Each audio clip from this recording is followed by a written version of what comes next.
England के खिलाफ नागपुर में पहले वनडे मुकाबले में टीम इंडिया के गेंदबाज मोहम्मद शमी ने उड़ाए इंग्लिश बल्लेबाजों के परकच्चे।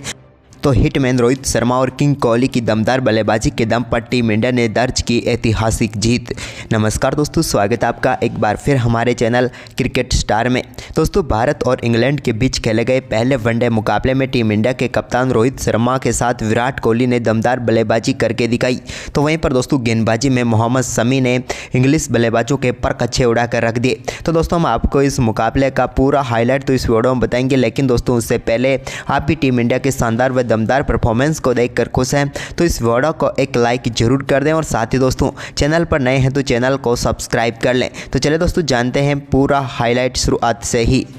तो दोस्तों आज के इस मुकाबले में सिक्का उछाला टीम इंडिया के कप्तान रोहित शर्मा ने, लेकिन गिरा जोस बटलर के पक्ष में। बटलर ने टॉस जीतकर इस मुकाबले में पहले भारतीय टीम को बल्लेबाजी के लिए आमंत्रित किया। दोनों टीमें काफ़ी शानदार प्लेइंग 11 के साथ मैदान पर उतरी। तो आज मुकाबला शुरू हुआ दोनों टीमों के नेशनल एंथम के बाद, जहाँ पर दोस्तों टीम इंडिया की तरफ से आज के इस मुकाबले में पारी की शुरुआत करने उतरे शुभमन गिल के साथ रोहित शर्मा। दोनों बल्लेबाजों से यहाँ पर शानदार शुरुआत की उम्मीद थी और हुआ भी कुछ ऐसा ही, जब दोस्तों यहाँ पर पहले ही ओवर में शानदार बल्लेबाजी करते हुए एक बेहतरीन कवर ड्राइव के जरिए गेंद को कवर व पॉइंट के बीच में से चौके के लिए भेज दिया शुभमन गिल ने। तो वहीं पर इसके बाद दूसरे ओवर की तीसरी गेंद पर रोहित शर्मा के बल्ले से भी एक बड़ा शॉट देखने को मिला, जब उन्होंने गेंद को आगे बढ़कर वन बाउंस मिड विकेट की तरफ चौके के लिए बाउंड्री लाइन के पार भेजकर अपनी पारी का शानदार आगाज कर दिया। लेकिन इसके बाद दोस्तों रोहित शर्मा ने तीसरे ओवर की दूसरी गेंद पर ही अपना शानदार फुल शॉट दिखाया और गेंद को बाउंड्री लाइन के पार भेज दिया 6 रनों के लिए और यहां पर शानदार शुरुआत कर दी शुरुआती 3 ओवरों में ही। लेकिन इसके बाद दोस्तों आज के दिन के 7वें ओवर में भारतीय टीम को पहला झटका लगा, जब शुभमन गिल यहां पर बोल्ड होकर पेविलियन लौटे और पहली सफलता यहां पर इंग्लैंड की टीम को मिल गई। ये बड़ी सफलता थी क्योंकि शुभमन गिल खतरनाक साबित हो सकते थे। लेकिन दोस्तों गिल के आउट होने के बाद क्रीज पर उतरे विराट कोहली ने रोहित शर्मा के साथ मिलकर टीम के स्कोर को बेहद ही शानदार तरीके से आगे बढ़ाया। इस दौरान विराट कोहली ने आते ही एक बड़े शॉट के साथ अपनी पारी का आगाज किया और गेंद को सामने की तरफ वन बाउंस चौके के लिए बाउंड्री लाइन के पार भेजा। ये उनके बल्ले से निकला हुआ एक बेहतरीन शॉट था। वहीं पर इसके बाद दोस्तों एक और शानदार शॉट रोहित शर्मा ने खेला और इस बार गेंद को डीप मिड विकेट के ऊपर से 6 रनों के लिए बाउंड्री लाइन के पार भेज दिया। इसके बाद सिंगल डबल के साथ काफ़ी देर तक स्कोर आगे बढ़ा, लेकिन इसके बाद दोस्तों आज के दिन के 17वें ओवर में रोहित शर्मा के बल्ले से एक और बड़ा शॉट देखने को मिला, जहाँ पर एक बार फिर से गेंद को मिड विकेट के ऊपर से 6 रनों के लिए बाउंड्री लाइन के पार भेजकर अपनी पारी का तीसरा छक्का रोहित शर्मा ने जड़ दिया। तो इसके बाद विराट कोहली भी कहां पीछे रहने वाले थे। 19वें ओवर की पहली गेंद पर उनके बल्ले से एक बेहतरीन कवर ड्राइव देखने को मिली, जहां पर गेंद मैदान की कालीन को चीरते हुए सीधे बाउंड्री लाइन के पार चली गई। तो इसी ओवर में एक और शानदार शॉट भी उनके बल्ले से देखने को मिला, जिस पर एक बार फिर से सामने की तरफ चौका जड़ने में वो कामयाब हुए। तो वहीं पर विराट का शानदार परफॉर्मेंस 23वें ओवर में भी जारी रहा। यहाँ पर भी उनके बल्ले से एक और शानदार चौका देखने को मिला। अब दोनों बल्लेबाजों के बीच ये पार्टनरशिप शानदार तरीके से 82 रनों पर पहुंच गई और रोहित शर्मा व विराट कोहली धीरे धीरे अपने अर्धशतकों की तरफ आगे बढ़ रहे थे और दोनों बल्लेबाजों की ये पार्टनरशिप वाकई में लाजवाब तरीके से टीम इंडिया के स्कोर को आगे बढ़ा रही थी। इसी बीच रोहित शर्मा ने एक शानदार शॉट खेला और आदिल रशीद की गेंद को स्टेप डाउन करते हुए बेहतरीन तरीके से लॉन्ग ऑफ के ऊपर से वन बाउंस चौके के लिए बाउंड्री लाइन के पार भेजा। इसी के साथ रोहित शर्मा अब 48 रनों पर पहुँच गए थे, लेकिन उन्होंने अपना अर्धशतक बेहद ही शानदार अंदाज में पूरा किया और गेंद को बैकवर्ड्स करले के ऊपर से 6 रनों के लिए बाउंड्री लाइन के पार भेजकर दमदार बल्लेबाजी करते हुए रोहित शर्मा ने अपना शानदार अर्धशतक 66 गेंदों पर पूरा कर डाला और टीम के लिए एक महत्वपूर्ण पारी खेल डाली। रोहित की ये पारी टीम इंडिया के लिए शुरुआती झटका लगने के बाद बेहद ही महत्वपूर्ण नजर आ रही थी, क्योंकि रोहित का ये अर्धशतक टीम इंडिया को मजबूत स्थिति में पहुंचा चुका था। लेकिन इसके बाद दोस्तों 25वें ओवर की आखिरी गेंद पर भी उन्होंने एक और शानदार छक्के के साथ अपने स्कोर को आगे बढ़ाया, जहां पर दोस्तों बेहतरीन तरीके से स्क्वायर लेग की तरफ भी गेंद को 6 रनों के लिए बाउंड्री लाइन के पार भेज दिया। और इसी के साथ यहाँ पर रोहित शर्मा ने शानदार परफॉर्मेंस करते हुए विराट कोहली के साथ मिलकर शत की साझेदारी भी पूरी कर डाली। वहीं पर इसके बाद दोस्तों विराट कोहली ने भी एक और बेहतरीन कवर ड्राइव शॉट और इसके जरिए गेंद को बाउंड्री लाइन के पार भेजने में वो कामयाब हुए। यह भी उनके बल्ले से निकला हुआ एक और बेहतरीन चौका था, जहां पर गेंद को शानदार तरीके से उन्होंने बाउंड्री लाइन के पार भेजा। वहीं पर विराट कोहली भी अब अपने अर्धशतक की तरफ बढ़ रहे थे, तो उन्होंने भी शानदार तरीके से एक बेहतरीन चौके के साथ शानदार बल्लेबाजी करते हुए अपना अर्धशतक पूरा किया। विराट कोहली ने 80 गेंदों पर अपना अर्धशतक पूरा कर टीम के लिए शानदार पारी खेली। इसके बाद विराट कोहली के बाद रोहित ने एक और शानदार चौका लगाया।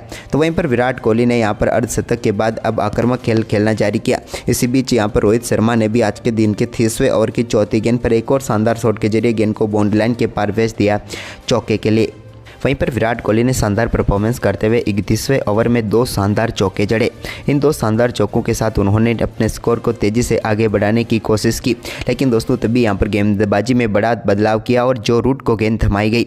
जो रूट की पहली गेंद पर तो विराट कोहली ने शानदार तरीके से शॉट खेला, बल्ले का बाहरी किनारा लेकर गेंद चौके के लिए बाउंड्री लाइन के पार चली गई, लेकिन इसकी अगली ही गेंद पर वो पूरी तरीके से बीट हुए और गेंद सीधे स्टंप पर जाकर लगी और भारतीय टीम को विराट के रूप में एक और झटका लगा। इसके बाद दोस्तों यहाँ पर क्रीज पर उतरे श्रेयस अय्यर ने आते ही बड़ा शॉट खेला और गेंद को लॉन्ग ऑन के ऊपर से 6 रनों के लिए बाउंड्री लाइन के पार भेजकर अपनी पारी का आगाज ही छक्के के साथ किया। तो इसके बाद उन्होंने आज के दिन के 34वें ओवर में भी एक और बड़ा शॉट खेला और गेंद को सीधे स्टैंड में डिपॉजिट कर दिया 6 रनों के लिए और अपनी पारी का दूसरा छक्का जड़ा।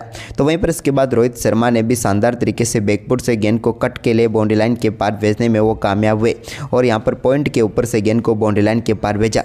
तो इसी ओवर में श्रेयस अय्यर ने एक अपर कट के जरिए शानदार चौका भी जड़ा, लेकिन इसी ओवर में वो अपना एक और शानदार शॉट खेलना चाहते थे, लेकिन इस बार सीधे फील्डर को कैच थमा बैठे और भारतीय टीम को श्रेयस अय्यर के रूप में एक और झटका लग गया। श्रेयस अय्यर अच्छी बल्लेबाजी कर रहे थे, लेकिन आखिरकार एक शॉर्ट गेंद पर बड़ा शॉट खेलने के चक्कर में अपना विकेट वो भी गंवा बैठे। एक छोर से भले ही टीम इंडिया के विकेट गिर रहे थे, लेकिन दूसरे छोर से रोहित अपनी तूफानी बल्लेबाजी करते हुए अपनी पारी का एक और शानदार छक्का उन्होंने लॉन्ग ऑन के ऊपर से ही जड़ दिया।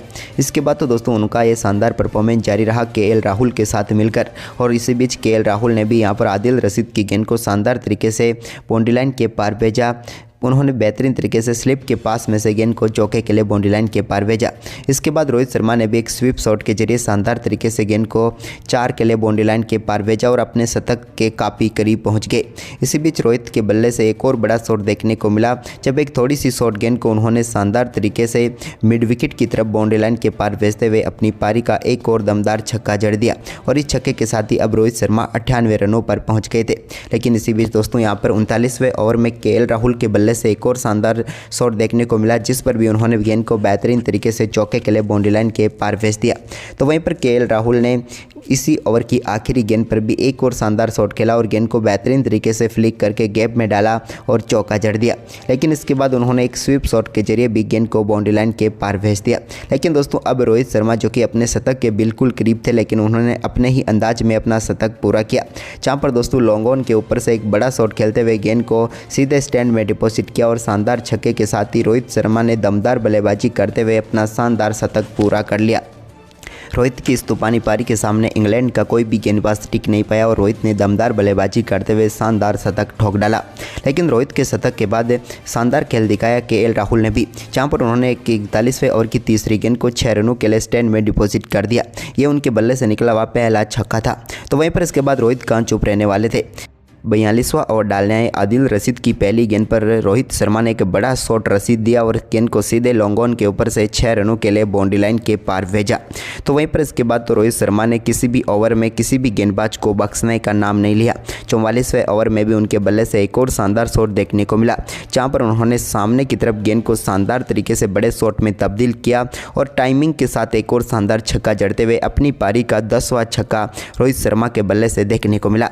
इसके बाद 45वें ओवर की दूसरी गेंद पर भी इन्होंने स्क्वाडले की तरफ एक और शानदार शॉट खेला, जिस पर एक शानदार चौका यहां पर फिर से रोहित शर्मा के बल्ले से देखने को मिला। तो वहीं पर इसके बाद दोस्तों 45वें ओवर में ही रोहित ने एक और गेंद को बाउंड्री लाइन के पार भेजने में वो कामयाब हुए। अब तो रोहित शर्मा ऐसा लग रहा था कि आज 150 रनों के पार पहुंचेंगे अगर इसी तरह की बल्लेबाजी करते रहे, तो और हुआ भी कुछ ऐसा ही। उन्होंने एक बार फिर से 46वें ओवर की दूसरी गेंद को स्क्वाडले की तरफ 6 रनों के लिए बाउंड्री लाइन के पार भेजा। तो इसके बाद दोस्तों इसी ओवर की 6ठी गेंद पर भी उनके बल्ले से एक और बड़ा शॉट देखने को मिला, जिस पर उन्होंने शानदार छक्का जड़ दिया। ये इनके बल्ले से निकला हुआ आज के दिन का 12वां छक्का था। रोहित का ये शॉट तो देखने लायक था। इसके बाद तो रोहित के बल्ले से 13वां छक्का भी देखने को मिला 48वें ओवर की चौथी गेंद पर, जब इन्होंने एक बार फिर से सामने की तरफ गेंद को 6 रनों के लिए बाउंड्री लाइन के पार भेजा। ये छक्का तो बेहद ही दर्शनीय छक्का था। वहीं पर इसके बाद दोस्तों आखिरी ओवर में मुकाबला पहुंचा तो 50वें ओवर में भी रोहित के बल्ले से निकले एक और शानदार छक्के के साथ ही रोहित शर्मा ने शानदार बल्लेबाजी करते हुए अपने 150 रन पूरे कर लिए। रोहित का ये शानदार परफॉर्मेंस लाजवाब रहा, जहां पर इनकी पारी में ऐतिहासिक शॉट भी देखने को मिले। तो रोहित ने दमदार खेल दिखाया और इंग्लैंड की टीम के सामने भारत ने 375 रनों का विशाल लक्ष्य रखा। वहीं पर दोस्तों इंग्लैंड की टीम जब इस बड़े लक्ष्य का पीछा करने उतरी तो भारतीय गेंदबाजों की घातक गेंदबाजी के सामने उनका कोई भी बल्लेबाज टिक नहीं पाया। शुरुआत में ही शानदार गेंदबाजी करते हुए मोहम्मद शमी ने पहले ओवर में ही भारतीय टीम को पहली सफलता दिला दी और इंग्लिश बल्लेबाज को बोल्ड करके पेविलियन भेजा और भारतीय टीम के लिए शुरुआत काफ़ी शानदार कर दी यहाँ पर मोहम्मद शमी ने। इसके बाद तो मोहम्मद शमी का कहर देखने को मिला, जहाँ पर दोस्तों पहले ओवर में सफलता के बाद मोहम्मद शमी एक बार फिर जब तीसरा ओवर लेकर आए तो यहाँ पर भी भारतीय टीम को एक और बड़ी सफलता दिलाने में वो कामयाब हुए और 2 ओवरों में 2 सफलताएं दिलाकर यहाँ पर मुकाबले में भारतीय टीम की पकड़ काफ़ी मजबूत कर दी और मोहम्मद शमी ने शुरुआती 2 झटके यहाँ पर इंग्लैंड की टीम को दिए। लेकिन इसके बाद दोस्तों टीम इंडिया को तीसरी सफलता के लिए भी ज़्यादा इंतजार नहीं करना पड़ा और तीसरे ओवर की चौथी गेंद पर ही मोहम्मद शमी ने एक और इंग्लिश बल्लेबाज को बोल्ड करके पेविलियन भेजा और एक ही ओवर में 2 सफलताएं दिलाकर इस मुकाबले में भारतीय टीम की जीत लगभग सुनिश्चित कर दी, क्योंकि इसके बाद इंग्लिश बल्लेबाज इतने बड़े लक्ष्य को पीछा करने के लिए अपने शुरुआती 3 विकेट 3 ओवर में गंवाने के बाद उस लायक ही नहीं बचे कि भारतीय टीम के इस बड़े लक्ष्य तक वो पहुंच पाए। लेकिन मोहम्मद शमी का यह कहर जारी रहा और जब वो 5वां ओवर लेकर आए तो यहाँ पर भी उन्होंने शुरुआत में ही एक और इंग्लिश बल्लेबाज को बोल्ड करके पेविलियन भेजा और लगातार चौथी सफलता यहाँ पर टीम इंडिया को दिला दी मोहम्मद शमी ने। और मोहम्मद शमी की ये गेंदबाजी देखकर तो हर कोई कांप रहा था, खासकर कि इंग्लिश बल्लेबाज। इसके बाद दोस्तों 11वें ओवर में बदलाव हुआ, यहाँ पर गेंदबाजी में कुलदीप यादव को लाया गया तो कुलदीप यादव ने अपनी पहली गेंद पर जोस बटलर को बोल्ड करके भारतीय टीम को 5वीं सफलता दिला दी। जोस बटलर के गेंद बिल्कुल भी समझ में नहीं आई और सीधे स्टंप पर जाकर लगी और एक और झटका यहाँ पर इंग्लिश टीम को लगा और भारतीय टीम को एक और सफलता यहाँ पर मिल गई। लेकिन इसके बाद दोस्तों यहाँ पर कुलदीप यादव ने अपनी शानदार गेंदबाजी जारी रखी और लियाम लिविंगस्टन को भी उन्होंने पेविलियन भेजा। लिविंगस्टन के गेंद सीधे पैड पर जाकर लगी और वो भी LBW आउट होकर पेविलियन लौटे और भारतीय टीम को एक और बड़ी सफलता कुलदीप यादव ने दिला दी। अब 56 रनों पर 6 विकेट गंवा चुकी थी इंग्लिश टीम और इसके बाद दोस्तों यहाँ पर एक बार फिर जब मोहम्मद शमी अटैक पर आए तो उन्होंने अपना पंजा खोल दिया और 60 रनों के स्कोर पर पहुँचते पहुँचते यहाँ पर इंग्लिश टीम ने अपना 7वां विकेट भी गंवा दिया और भारतीय टीम के पास अब ऐतिहासिक जीत का सुनहरा मौका था और इस सुनहरे मौके को बनाने का काम कुलदीप यादव और मोहम्मद शमी लगातार करते हुए आ रहे थे। वहीं पर आज के दिन के 15वें ओवर में शानदार यहाँ पर गेंदबाजी करते हुए मोहम्मद शमी ने विकेट नंबर 6 भी चटका लिया। यहाँ पर बिल्कुल भी गेंद समझ में नहीं आई और सीधे विकेट कीपर के हाथों में कैच किया। KL राहुल ने शानदार कैच पकड़ा और यहाँ पर एक और सफलता भारतीय टीम को मोहम्मद शमी ने दिला दी। इसके बाद मोहम्मद शमी के बाद रविंद्र जडेजा को भी एक सफलता मिली जब उनकी गेंद पर आगे बढ़कर बड़ा शॉट खेलना चाहते थे बल्लेबाज, लेकिन उनको स्टंपिंग आउट करके पेविलियन भेज दिया और इंग्लिश टीम का यहाँ पर 8वां विकेट भी गिरा। इसके बाद दोस्तों रविंद्र जडेजा, कुलदीप यादव और मोहम्मद शमी तीनों ने मिलकर यहाँ पर पूरी इंग्लिश टीम को धराशायी कर दिया मात्र 73 रनों पर और भारतीय टीम ने इस मुकाबले में शानदार परफॉर्मेंस करते हुए 301 रनों से विशाल जीत दर्ज की। भारत की अब तक की यह सबसे बड़ी जीत थी वनडे क्रिकेट में, जहां पर इंग्लिश टीम के सामने देखी जाए तो। और इस ऐतिहासिक जीत में भारतीय टीम के बल्लेबाजों के साथ साथ गेंदबाजों का भी कमाल का योगदान रहा, जहां पर मोहम्मद शमी की गेंदबाजी सबसे शानदार रही जिन्होंने 6 विकेट प्राप्त किए। तो दोस्तों आपको ये परफॉर्मेंस कैसा लगा हमें अपनी राय कमेंट बॉक्स में ज़रूर दें। धन्यवाद दोस्तों।